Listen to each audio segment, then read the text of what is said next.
आप सभी का स्वागत है आपके अपने YouTube channel Shri Ram classes में। और इस वीडियो में हम बात करेंगे विद्या संबल योजना के तहत जो स्कूलों में गेस्ट फैकल्टी टीचर लगाने वाले हैं, तो उनसे संबंधित जो भी आपके मन में प्रश्न है, आप कितने फॉर्म लगा सकते हैं, फाइनल ईयर वाले इसमें फॉर्म भर सकते हैं यानी भर सकते हैं। इसके अलावा एक से अधिक विद्यालयों में आप फॉर्म भर सकते हैं यानी भर सकते हैं, क्योंकि एक न्यूज़ कटिंग वायरल हो रही है कि आप जो एक स्कूल में ही फॉर्म लगा सकते हैं। तो इससे संबंधित जो भी आपके मन में डाउट है उन सभी की चर्चा करेंगे। मेरिट कैसे बनेगी, परसेंटेज किस प्रकार से निकालने हैं, इसके अलावा कौन कौन से स्कूलों में जो वैकेंसी है, इनकी रिक्त पद हैं, उन सभी की लिस्ट भी मैं आपको यहाँ पे बताने वाला हूँ। यानी कि जो जो जिले की लिस्ट मेरे पास आई है उन सभी की मैंने टेलीग्राम पे डाल दी है, तो वो आप प्राप्त कर सकते हैं टेलीग्राम से। इसके अलावा ये ओरिजिनल जो विज्ञप्ति जारी हुई थी 17 अक्टूबर 2022 को, ये है। इसमें आपको विषय क्या है इसका कि विद्या संबल योजना के तहत गेस्ट फैकल्टी शिक्षकों को रिक्त पदों पर लगाए जाने के संबंध में दिशा निर्देश। कौन कौन से पदों पर ये विद्या संबल योजना है, तो एक तो आपके फर्स्ट ग्रेड में, तो फर्स्ट ग्रेड की जितने भी उस विद्यालय में खाली सब्जेक्ट हैं, रिक्त हैं पद, उनके लिए ये वैकेंसी आप उसमें फॉर्म भर सकते हैं। इसके अलावा सेकंड ग्रेड के जो पद खाली हैं उस विद्यालय में आप फॉर्म भर सकते हैं। लेवल 2 के जो पद खाली हैं उनमें आप फॉर्म भर सकते हैं, और लेवल 1 के। इसके अलावा आपको प्रयोगशाला सहायक में भी इसमें फॉर्म भर सकते हैं, और पीटीआई का एग्ज़ाम भी इसमें का फॉर्म भी इसमें आप लगा सकते हैं। तो ये इसमें कुल टोटल 6 पोस्ट हैं और इनमें आप फॉर्म भर सकते हैं। व्याख्याता की क्या योग्यता है, तो व्याख्याता की जो आप फर्स्ट ग्रेड देते हैं उनमें जो आपकी योग्यता मांगी जाती है वही इसमें व्याख्याता की योग्यता है। आपके पास में बीएड कंप्लीट होनी चाहिए। इसके अलावा बीएड के अलावा आप इसमें एमए आपके पास में होना ज़रूरी है, यानी कि master degree MA, MSc, MCom आपके पास में होना ज़रूरी है। तो ये तो है आपके इसमें व्याख्याता वाली। सेकंड ग्रेड की बात करें तो आपके पास में बीएड ज़रूरी है, बीएड की डिग्री होनी, यानी कि इसमें मार्कशीट होनी चाहिए। इसके अलावा आपके पास में जो सेकंड ये ग्रेजुएशन है, बीए, बीएससी, बीकॉम, इसकी डिग्री आपके पास में होनी ज़रूरी है, यानी कि उसकी मार्कशीट आपके पास में होनी चाहिए। तो ये आपके जो सेकंड ग्रेड की हैं। बात करें लेवल 2 की, तो जो लेवल 2 में कक्षा 6 से 8 की जो टीचर के पद जो खाली हैं उनके लिए आप फॉर्म भरना चाहते हैं, तो आपके पास में जो बीएड और ग्रेजुएशन होना ज़रूरी है। इसके अलावा आपका जो अगर आप फ्रेशर हैं, न्यू कैंडिडेट हैं, तो आपके पास में जो रीट पात्रता क्लियर होना ज़रूरी है। लेवल 1 में आपके पास में डीएलएड और 12th पास ज़रूरी है। इसके अलावा आप जो लेवल 1 के लिए भी आपके पास में जो पात्रता होना ज़रूरी है, रीट की पात्रता आपके पास में अनिवार्य है। प्रयोगशाला सहायक में जो भी आपके प्रयोगशाला सहायक का भी फॉर्म निकले थे वैकेंसी में, उसकी जो योग्यता है ग्रेजुएशन वाली, तो उसमें आपके 12th पास वाली, तो ये आपके पास में होना ज़रूरी है। और शारीरिक शिक्षा के लिए बीपीएड वगैरह जो भी आपके इसकी योग्यता है वो आपके पास में होना ज़रूरी है। इसके अलावा विद्या संबल योजना के तहत एक तो आपको जो रिटायरमेंट वाले हैं वो, और एक आपके इसमें जो निजी अभ्यर्थी हैं जो पहली बार जॉब की तैयारी कर रहे हैं उनको भी इसमें लगाया जाएगा, यानी कि जो सेवानिवृत्त हो चुके हैं उनको भी लगाया जाएगा, और जो जॉब की तैयारी कर रहे हैं उनको भी इसमें लगाया जाएगा। न्यूनतम आयु जो भी है उसके अनुसार, और अधिकतम आयु जो सेवानिवृत्ति वाले हैं उनकी 65 वर्ष इसमें रखी गई हैं। इसके अलावा आपके इसमें जो रिटायरमेंट वाले हैं उनके पास में रीट के जो उत्तीर्ण होना ज़रूरी नहीं है। अब जो खाली सीटें हैं उनमें आवेदन आमंत्रित करेंगे, तो उच्च माध्यमिक विद्यालय में अपने जो भी विद्यालय है उनमें प्राथमिक, उच्च प्राथमिक, उससे संबंधित जो पीओ हैं वो उसके तहत विद्या संबल योजना के तहत गेस्ट फैकल्टी लगाए जाने वाले स्पष्ट रिक्त पदों का विवरण देंगे, यानी कि 1 तारीख को आपको जो इसमें पता चल जाएगा कि उस विद्यालय में कितने पद रिक्त हैं। और बाकी अगर आपके आसपास में कोई विद्यालय है तो आप खुद जो वहाँ पे जाकर भी जाँच कर सकते हैं। तो ये आपको 1 तारीख को स्पष्ट पता चल जाएगा। इसके अलावा कुछ जिलों की जो लिस्ट है मेरे पास में उपलब्ध है, टेलीग्राम चैनल पे मैंने डाल दी है, तो वो जो जिलेवार सीटों की जो संख्या है कि कौन से विद्यालय में कितने पद खाली हैं, उनकी लिस्ट आपको टेलीग्राम चैनल पे मिल जाएगी, ऊपर पिन की हुई मिल जाएगी। तो लिंक उसको टेलीग्राम का नीचे दे रखा है, वहाँ पे आप इसको देख सकते हैं। आपके जो आवेदन पत्र प्राप्त होंगे उनको सिलेक्शन किस प्रकार करना है, वरीयता सूची कैसे तैयार करनी है, तो एक तो वो 3 सदस्यीय आपकी एक कमेटी बनेगी, उसके आधार पर आपको इसमें चयन किया जाएगा। इसमें आपका एक तो पीओ होगा जो उसका अध्यक्ष बनेगा, और 2 उसके वरिष्ठतम या तो व्याख्याता होंगे, और व्याख्याता नहीं होंगे उस पीओ में, तो उसमें जो आपके वरिष्ठ अध्यापक होंगे वो इस समिति के सदस्य होंगे। तो ये उससे संबंधित है। समिति के दायित्व वगैरह है तो आपको उसमें बता दिया जाएगा। आपको इसमें मेरिट किस आधार पर बनेगी, तो ये आप देख लेते हैं। जैसे ये मेरिट का आधार हम इसमें देख लेंगे, जो शैक्षणिक योग्यता है उसका 75% है, और आपका जो बीएड है प्रशिक्षण योग्यता या डीएलएड है एसटीसी, उसका 25% निकाल के आपको मेरिट बनाई जाएगी।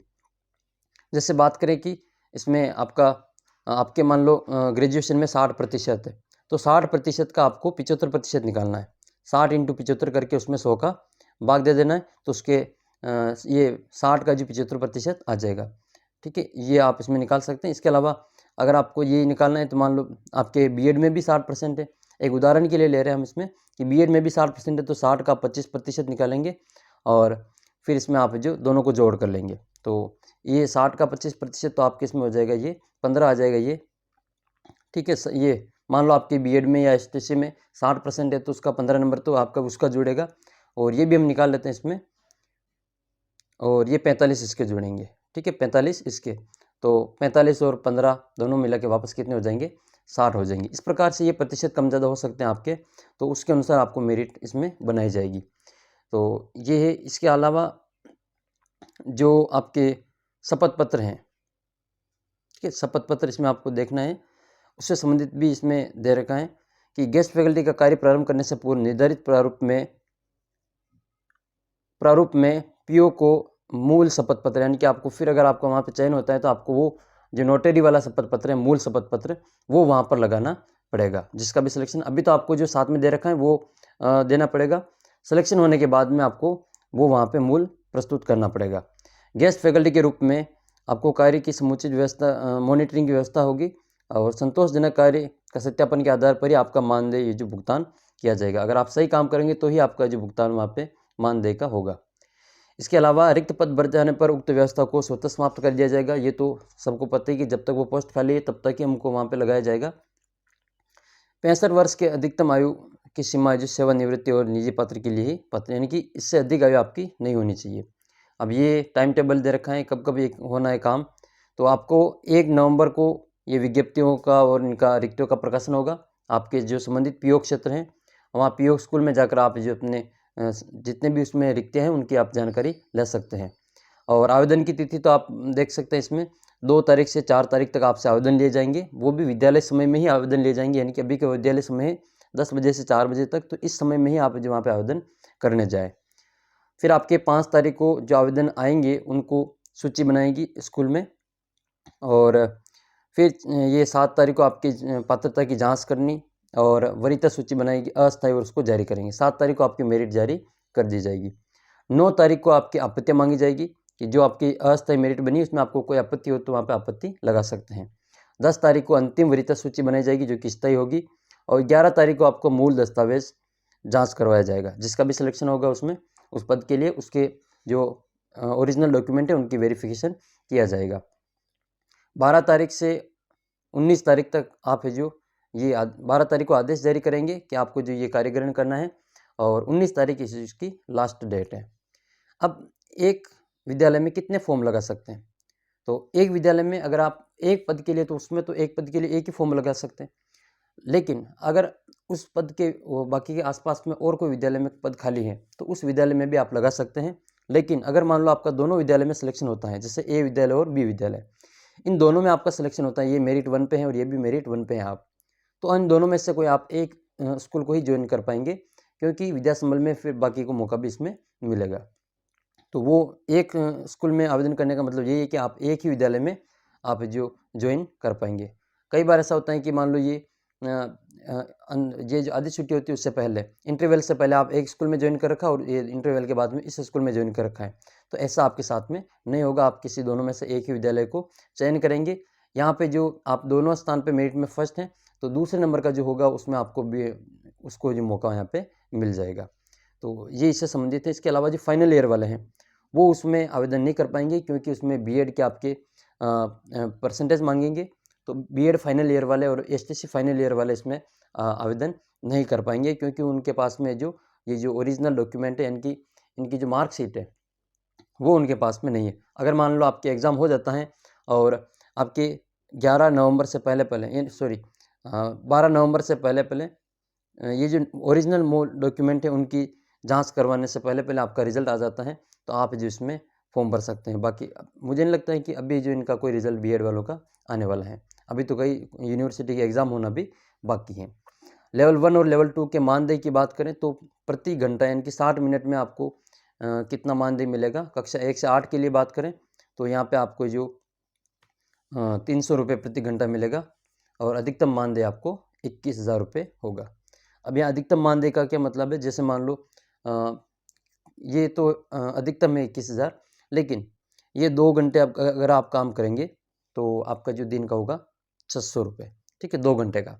अब मान लो स्कूल है जो 20 दिन स्कूल चलता है, कितने दिन, 20 दिन स्कूल चलता है, तो 20 को गुणा कर दो 600 से, तो ये हो जाएगा 6 दूनी 12,000, ठीक है। यहाँ पर आपके जो 12,000 का मानदेय बनता है। यही अगर आप है जो 25 दिन स्कूल चलता है, जिसको आप 25 से गुणा कर देना, तो ये 2 घंटे का हो जाएगा। 3 घंटे का होगा तो उसको हम 3 से 900 से गुणा कर देंगे। अगर आपका मानदेय 3 घंटे से, मान लो 25 दिन स्कूल चला, ठीक है, और ये आपके मान लो 900, ठीक है, प्रतिदिन के 900 रुपये, तो इसको हम गुणा करेंगे यहाँ पे, तो इसका जो आंसर आएगा वो 2 जीरो और 25 को हम गुणा करेंगे इसमें, तो ये आएगा 225। तो इसका जो पेमेंट बनता है 3 घंटे का वो 22,500 रुपये बनता है। लेकिन आपको अधिकतम इसमें कितना मिलेगा, 21,000 ही मिलेगा। तो अधिकतम का मतलब ये है कि आप 3 घंटे क्लास ले रहे हैं तो आपका जो मानदेय वो अधिकतम आपको 21,000 रुपये ही मिलेगा, आपको ये 22,500 रुपये नहीं मिलेगा।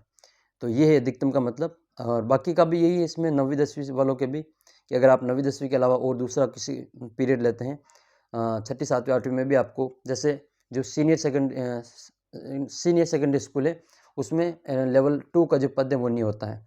लेवल 2 का पद वहाँ पे जो सेकंड ग्रेड का जो टीचर होता है वही पढ़ाता है इसमें। तो यानी कि सेकंड ग्रेड के जो 9वीं 10वीं को पढ़ाने वाले हैं वही 6 से लगा के 10वीं तक पढ़ाते हैं।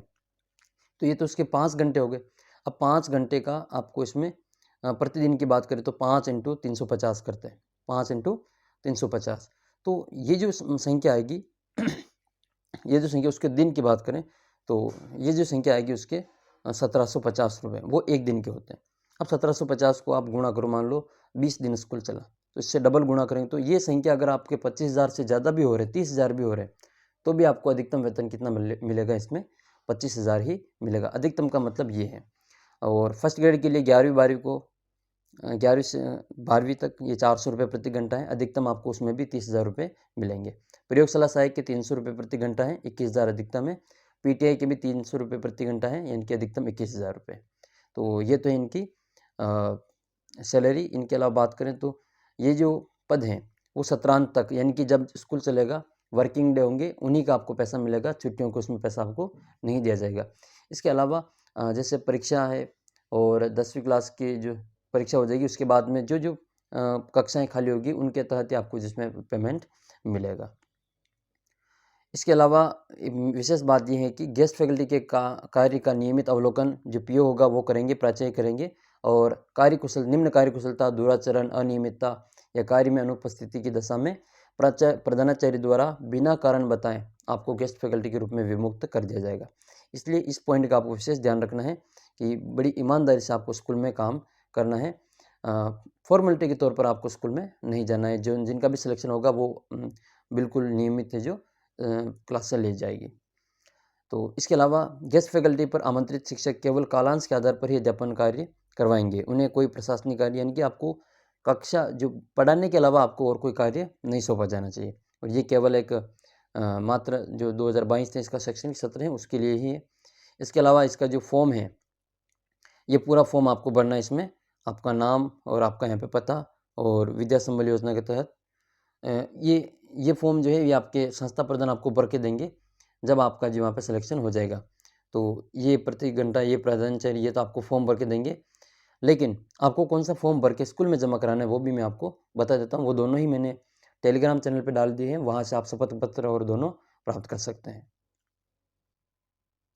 आपको जो फॉर्म जमा करवाना है वो ये प्रारूप है। यहाँ पे आपका फ़ोटो लगेगा, आपका नाम भरना है, यहाँ पे फादर नेम, जिस विद्यालय में आप फॉर्म भर रहे हैं उसका नाम भरना है, कौन सा पद है, लेवल 1 है, 2 है, सेकंड ग्रेड है या फर्स्ट ग्रेड है, उनका नाम भरना है। आवेदन करने की आपको डेट डालनी है यहाँ पे, हो सकता हो तो आप जो 2 तारीख को ही आवेदन कर देना, ठीक है। और डेट ऑफ बर्थ है और शैक्षणिक योग्यता आपको यहाँ पे भरनी है। इसके अलावा माध्यमिक में कौन से साल में पास की, कितने प्रतिशत हैं, फोटोकॉपी लगानी है, स्व प्रमाणित। उच्च माध्यमिक में वर्ष और उसका प्रतिशत, फोटोकॉपी। ग्रेजुएशन की मार्कशीट, कौन से साल में पास की ग्रेजुएशन, उसकी फ़ोटोकॉपी और उसके प्रतिशत, और ये अधिस्नातक यानी कि आपके पीजी, जिसमें आपके वर्ष और उसमें आपके जो प्रतिशत है वो भरने। इसके अलावा प्रशैक्षणिक में बीएड वाले यहाँ पे बीएड भरेंगे, कौन से साल में बीएड पास की वहाँ पे साल और प्रतिशत यहाँ पे फ़ोटोकॉपी लगानी, इसके भी सेल्फ अटेस्टेड वाली। डीएलएड वाली मार्कशीट लगाएंगे, लेवल 1 वाले वर्ष और उसका प्रतिशत लिखेंगे और उसकी फ़ोटोकॉपी यहाँ पे लगाएंगे। इसके अलावा लेवल 1 और लेवल 2 को जो आपकी अभी तो देखो मार्कशीट आई नहीं है ये रीट की पात्रता वाली, तो आप जो इंटरनेट वाली इसमें लगा सकते हैं। और इसमें कौन से वर्ष में, तो इसी साल में पास की, प्रतिशत आपको यहाँ पे भरना है, उसकी सेल्फ अटेस्टेड फोटोकॉपी लगानी है। आपका निवास का स्थायी पता भरना है यहाँ पे, आपके मोबाइल नंबर, जाति वर्ग प्रमाण पत्र हो तो आपको साथ में जो कैटेगरी है ना आरक्षित वाले रिजर्व कैटेगरी, उनको आपका यहाँ पे लगाना पड़ेगा जाति प्रमाण पत्र। और कोई दिव्यांगजन है, विधवा परित्यक्ता, तो उनका भी आपको यहाँ पे विवरण यहाँ पे देना पड़ेगा, उसकी फ़ोटोकॉपी यहाँ पे लगानी पड़ेगी। मूल निवास प्रमाण पत्र आपको लगाना है यहाँ पे, उसकी फ़ोटोकॉपी भी यहाँ पे लगानी है। और एक चरित्र प्रमाण पत्र लगाना पड़ेगा, जिसमें आपको 2 राजपत्रित अधिकारियों के द्वारा यहाँ पे अटेस्टेड की हुई हो। इसके अलावा यहाँ पे सभी की आपको 1 से 12 तक जितने भी ये सारे हैं उन सभी की फ़ोटोकॉपी और इसका छाया पत्र इनका शपथ पत्र आपको यहाँ पे भरना हो। और इसके अलावा आपके पास में जो भी और कोई डॉक्यूमेंट आवश्यक हो, जैसे पीटीआई वाले हैं तो उनके पास में स्पोर्ट्स का कोई हो तो वो इसमें लगा सकते हैं, यहाँ पे आपको साइन करने हैं। और एक आपको ये शपथ पत्र है जो भी भर के देना है। उस स्कूल में आपका सिलेक्शन होता है तो आपको फिर वो ओरिजिनल वाला शपथ पत्र वहाँ पे भरना पड़ेगा। तो ये है इसमें आपके, तो ये सभी आपके लिए इम्पोर्टेंट हैं। इसके अलावा जो जिन के विद्यालय में पोस्ट खाली हैं उनकी पीडीएफ मैंने टेलीग्राम चैनल पे डाल दी है। तो जिन पदों की भी पोस्ट खाली है तो उसकी मैंने यहाँ पे टेलीग्राम ग्रुप है, यहाँ पे मैंने डाल दी। जैसे टोंक जिला की विद्या संबल योजना गेस्ट फैकल्टी रिक्त पद, इसके अलावा यहाँ पे आपको या इसका जो आवेदन की फॉर्मेट मिल जाएगा। और विद्या कोटा की ये लिस्ट डाल रखी मैंने यहाँ पे, कोटा वाली यहाँ स्पिन कर रखी सभी मैंने। शपथ पत्र जो आपको डालना है वो जालोर की लिस्ट है, बूंदी की लिस्ट है, कोटा ज़िले की, श्री गंगानगर की, धौलपुर की, चूरू और भीलवाड़ा की, इन सभी ज़िलों की लिस्ट जो खाली सीटें हैं उनकी मैंने यहाँ पे डाल रखी हैं। तो आप ये पद ही जो वहाँ पे देख सकते हैं। बाकी और भी मेरे पास में जो भी सूची आएगी मैं आपको यहाँ पे टेलीग्राम चैनल पे उपलब्ध करवा दूँगा। तो आप जो सही से फॉर्म भर के अपने नज़दीकी विद्यालय में इसको जमा करवा सकते हैं जहाँ पे आप जो आवेदन करना चाहते हैं। तो जल्दी मिलेंगे आपको अगले वीडियो में। और भी आपके मन में कोई प्रश्न हो तो आप कमेंट बॉक्स में ज़रूर लिखें।